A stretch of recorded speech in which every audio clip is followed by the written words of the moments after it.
बिस्मिल्लाहिर्रहमानिर्रहीम। 4 चीज़ों के ऊपर मैं बात करना चाहता हूँ। सबसे पहले कि जबकि मेरे पैर पे स्वेलिंग है, उसके बावजूद क्योंकि अदालत ने तलब किया है, मैं ये बताना चाहता हूँ कि हम अपनी अदालतों का एहतराम करते हैं।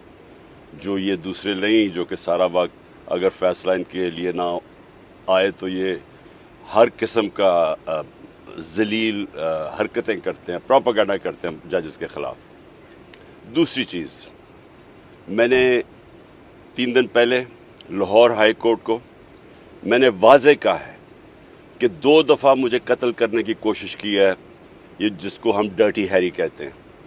एक दफ़ा वज़ीराबाद, उसकी JIT की जो सारी फाइंडिंग्स थी उनको इसकी वजह से सैबोटाज किया गया क्योंकि फाइंडिंग्स इसी की तरफ जानी थी।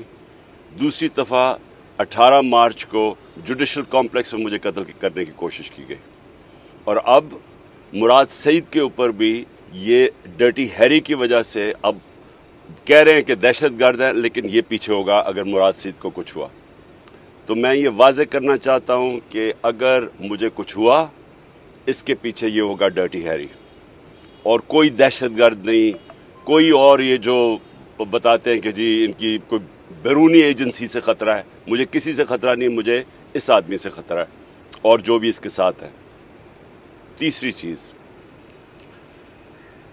मैंने कॉल दी है, मैं अब फिर अपने सारे पाकिस्तानियों को कॉल दे रहा हूँ। 5:30 बजे परसों हफ्ते को आपने अपने महलों में, आपने अपनी गाँव में 1 घंटे के लिए निकलना है बाहर। और मेरे पाकिस्तानियों गौर से सुन लो, 1 घंटे के लिए आपने निकलना है अपने चीफ जस्टिस के साथ इजहार यकजहती करने के लिए। आपने क्यों निकलना है? क्योंकि इस वक्त जो माफिया है वो चीफ जस्टिस के पीछे हाथ धो के पड़ा हुआ है।